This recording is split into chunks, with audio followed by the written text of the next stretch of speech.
Magandang araw mga ka-trade. Welcome po sa ating channel. Ngayon po ay meron akong isi-share sa inyo. Nandito po tayo ngayon sa interface ng TradingView, ano. Kung hindi niyo po alam tungkol sa TradingView, gagawa po ako ng video, no, tungkol sa TradingView kung paano kayo mag-open ng free account, kasi merong free account, meron din yung paid account pero yung paid account kasi walang limit yun, no? Itong free account, merong mga features na hindi mo magagamit, no? Hindi pwedeng gamitin. Okay, so gawin natin, X ko lang muna to. Okay, so nandito tayo ngayon, ano, sa Solana USDT pair, ano.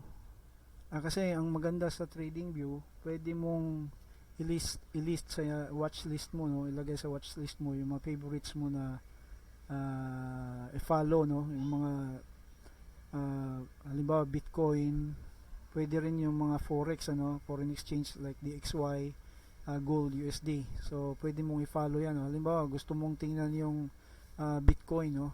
Yung ano yung market structure ngayon ng Bitcoin. So makikita mo, no? Meron din mga time frame, syempre may mga tools din tayo magagamit diyan. So sa susunod ko na lang na video explain yan, no? So subukan natin gawa ng video. Kaya kung gusto nyong mapanood yung gantong content kung paano mag-open ng account, paki-comment lang nyo lang po, ano, pa-comment nyo po para makagawa tayo ng gantong video. Okay, so ito sa watch list ko po, yung meron akong ito yung tinitingnan ko palagi, yung Ethereum, Solana, Jup, at saka marami pang iba. Ito yung mga holdings ko. Most of these coins nandun sa mga holdings ko, no? Okay, so kahapon kasi naalala ko, meron din palang paper trading dito sa TradingView, no? Kasi itong TradingView actually pang view lang kasi ito ng mga coins at ng mga assets, ano, pang view lang to.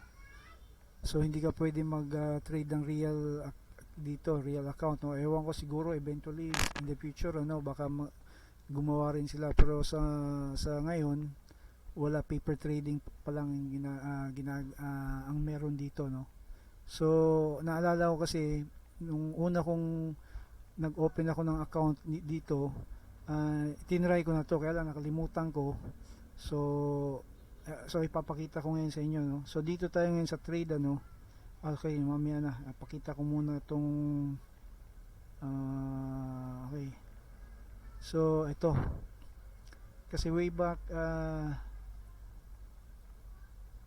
August 27, 2023, sumubok na ako, no. So meron, makikita mo may pula tayo dito, no. So hindi pa ako marunong talaga nito, wala pa akong alam sinubukan ko lang, no. So meron tayong losses dito, no, makikita nyo. Kasi binigyan tayo ng 10,000, 100, no, 100 yata, 100,000, ano, na inallocate ang TradingView, no, para gamitin natin sa pagpapractice, ano. Kaya makita nyo dito nag-losing tayo, kaya naging 99,000 na lang, ano. So nung April 26, ano, sinubukan uli natin, ano. So nagsubok ako uling mag-trade, pinalad naman yung trade natin, nag PNL tayo ng 264, no. At nung 27, bali tatlong trades yung ginawa ko, practice lang, ano. So ito, nagkamali ako ng pindot, so may nakuha tayong $1. Nung ikalawa, $45, at tapos 540 naman nung pangatlong order ko, ano.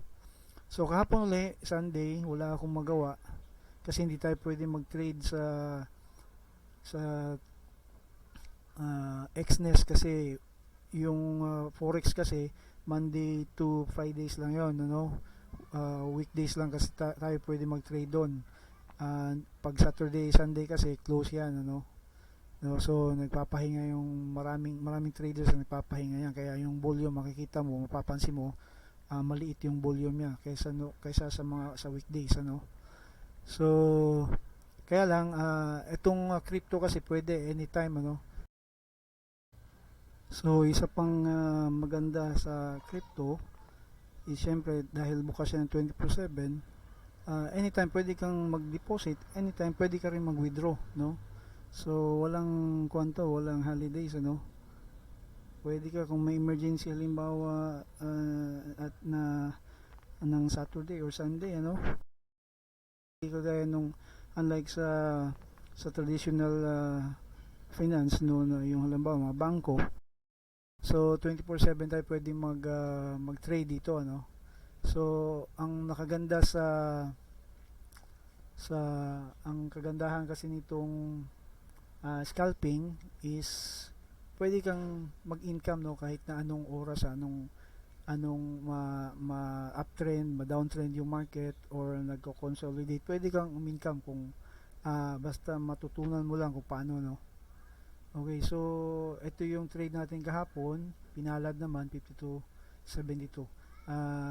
In the future gusto ko uli gumawa ng mga videos, ano, kung paano kung i-share ko sa inyo kung paano natin ginagawa itong mga trades natin. So nung kahapon hindi ko lang na-document kasi yung trades ko, no. So wala kayo kung may share na video sa inyo, no. So ngayon i-share ko lang, papakita ko lang sa inyo kung saan tayo pumasok kahapon. Dito kasi kung i-hide natin to. So ganyan ang itsura nung market kahapon, ano. So kung titingnan mo parang malilito ka kung saan papunta yung, kasi dito lang yun eh. Dito lang kasi yung dito lang yun eh. Dito tayo nagumpisa. So ginawa ko, nilagyan ko ng mga trend lines, ano. Ito yung una kong ginawang trend line, ito yung resistance, ito yung support. At alam natin pagka descending channel, una dito pala muna. Ito pala muna. So gumawa tayo dito ng isang malaking may na-identify tayong isang malaking resistance, may support dito, no. So alam natin kapag ascending channel, no, eventually bababa ang presyo kasi humihina yung buying pressure, ano. So nananaig yung mga sellers. So kasi nga ganito yan, explain ko sa inyo, ha. Halimbawa nakabili ka dito, natural pag umakit yung presyo dito, nag-profit ka na, syempre i-sell mo, di ba? So sa buong mundo hindi lang ikaw yung nagsisell, marami, kaya naapektuhan yung presyo ng ganito, bumababa yung presyo, ano. So ang nangyari dito, nag-breakout siya, no, nag-breakout siya sa channel na to, sa support, ano. Pag breakout niya, so syempre gagawa naman siya another channel. So yun lang, i-identify mo lang uli kung saan yung mga trend line mo pwedeng ilagay, ano. Makikita mo naman yan kung saan yan nire-respeto, ano. Yan, ganyan. So ito pababa na naman to, descending channel naman, which is bullish, no.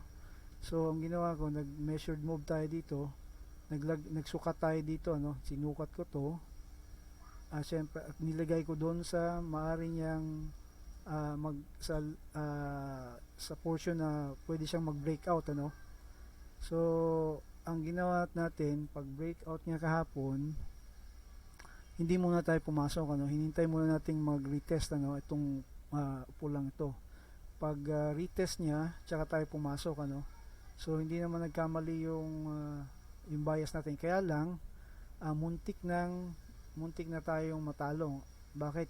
Kasi nailagay ko doon sa may dulo nung measured move natin, ano, which is mali. Dapat pag naglalagay tayo, kaya lang natsambahan lang na tinamaan, ano, kasi natulog na ako dito kasi anong oras to, alas 8, mga alas 10 yata tulog na ako, no. So in-identify ko lang, nilagyan ko lang yung trend line dito, no. So tamang tama lang, sakto lang na tinamaan niya. kung ang nangyari hindi niya tinamaan, halimbawa dito lang ba, ah, kung halimbawa may konting-konting, kuha lang kasi ito talagang sinungkit lang niya ng madalian to, no? So paano kung hindi tinamaan at nagtuloy-tuloy na bumaba kagaya ng ginawa nito, so talo na tayo dito, no? So yun ang dapat nyo i-consider. Tsaka kung mga expert na traders ang tatanungin nito, talagang mali para sa kanila, mali itong trading strategy na to, kasi wala akong nilalagay na stop loss, kasi hindi ako sanay maglagay ng stop loss. Sinusubukan ko, hinahanap ko pa rin talaga kung ano yung dapat kong maging strategy, ano, kasi kanya-kanya naman tayo ng strategy. Kung ano yung nag-work sa'yo, yun ang gamitin mo. So pero as a general rule, dapat talagang naglalagay ka ng stop loss, ano. So gaya nito, kung halimbawa nakatulugan mo, kung at bumaba ng ganito, at least yung talo mo, may talo ka pero hindi ganun kalaki, hindi masusunog yung lahat ng kuan mo, ng account mo, no. Kaya tsaka isa pa, i-consider nyo sa mga gantong mga scalping, no, dapat gising kayo, no, hindi, huwag nyong tutulugan. At saka yung mga take profit nyo dapat dito lang, kasi yung ginawa ko ganun, which is mali. Dapat mga ganito lang, ano, mga ganito lang, maliliit lang na take profit, ano. Tapos wag mong pagka scalping, sinabing scalping, wag kang matutulog. Babantayan mo yung trade mo, no, ganun. Kasi yung tinutulugan, yung pwedeng tulugan yung mga swing trades, ata yung mga intraday, pwede yan, pwede pa sigurong tulugan mo yan ng kung ano, no. Ah, pero sa kuan ka na nun, mga higher time frame ka na, no. Etong sa atin kasi supposed to be mabilisan to, kaya lang ah, dahil nag-measured move ako, kampante ako na tatamaan, kaya lang muntik na talaga, muntik na hindi tamaan, ano. So, pinalad pa rin tayo. So yun ang dapat natin tatandaan, ano. Isang lesson yun na dapat natin pag-aralan, ano, at ah, tandaan, ano.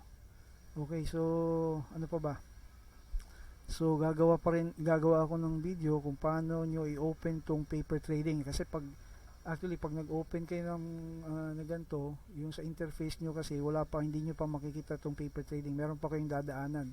So ipapakita ko lang sa inyo yan sa susunod na video. And then ano pa ba? Okay. So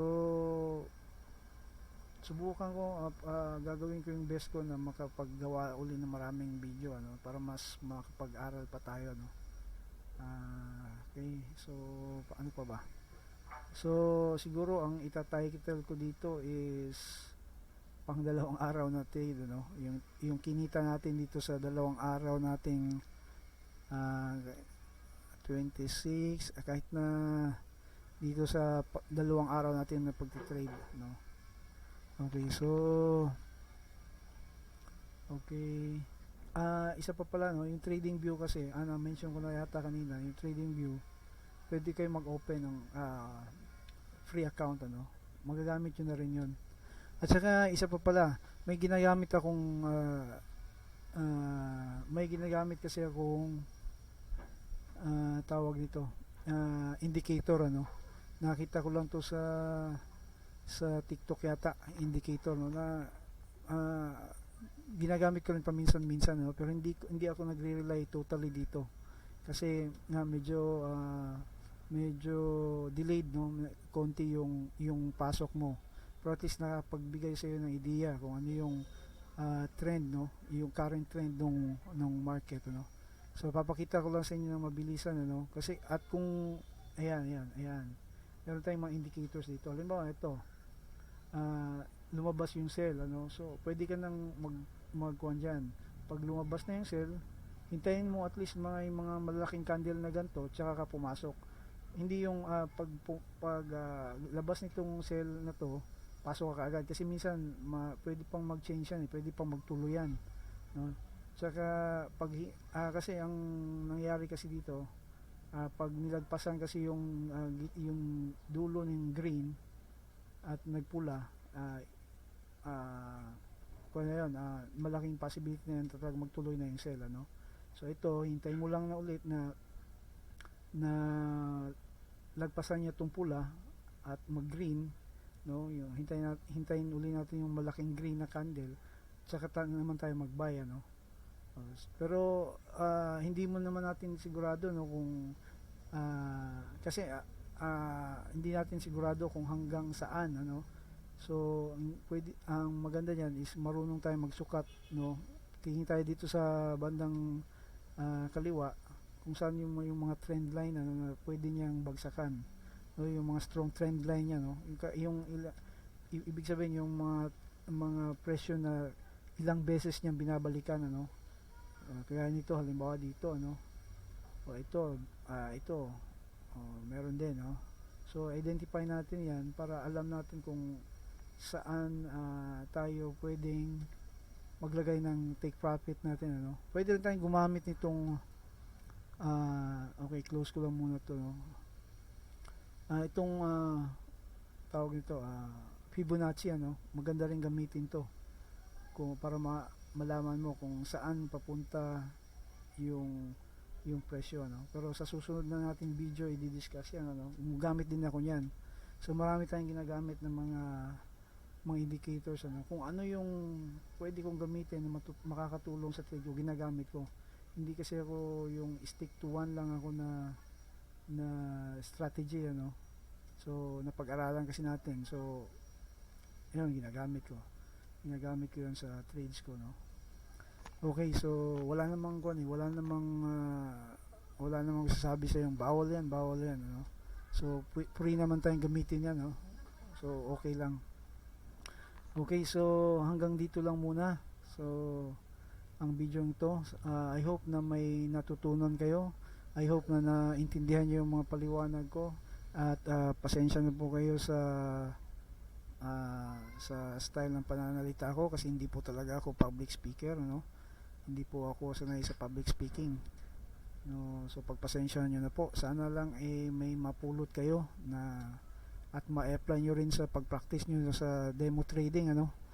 At sana sabay po tayong matuto at kumita in the future, no. Kumita din tayo sa pagti-trade, ano. Sana ma-master natin tong trading.